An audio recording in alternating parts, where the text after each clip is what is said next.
పొద్దుగూకి రంగయ్య వలన బయట తిరుగుకుంటా రోడ్ల మీద తాగుతుంటే ఏపీ పోలీసులు ఉరికించుకుంటా కొడుతురట. మొన్నటిదాకా హోంశాఖ సక్క పనిచేస్తలేదని పవనాల సారు అన్నడానికి ఇట్లా ఏపీ పోలీసులు ఇట్లా జోరుగా పనిచేస్తుండ్రా అంటే ఏమో మరి అన్ని ముచ్చట్లు ఏపీ రాష్ట్రం దాకా పోయి అరుచుకుందాం పరి.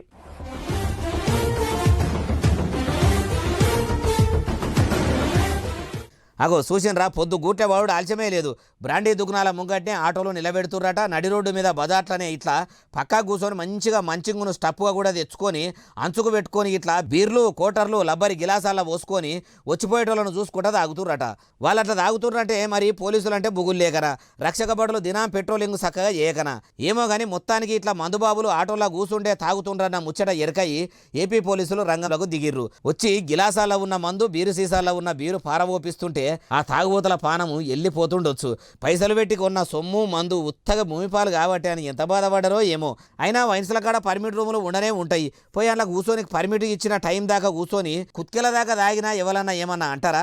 అట్లా ఏకుంటా ఇట్లా రోడ్ల మీద తాగిరి ఉత్తగా ఇజ్జత్ కూడా కొట్టుకునిరి. చీకట్ల మళ్ళీ ఎవడన్నా బహిరంగ ప్రదేశాల మందు తాగితే ఊకునేదే లేదన్నట్టు ఇట్లా ఉరికిస్తున్నారట. మరి హోంమంత్రి అనిత మేడమే ఆర్డర్లు వేసిందో. మన పవనాల సార్ కూడా పోలీసులు ఏ పని సక్క చేస్తలేరన్నట్టు అనే కదా అట్లా కూడా హుషారయ్యిండ్రో కానీ మొత్తానికి ఇట్లా మందువార ఓపించే పని మాత్రం ఏపీ పోలీసులు ప్రారంభించిర్రు అంటుర్రు ఈ ముచ్చటిన్నోళ్ళు.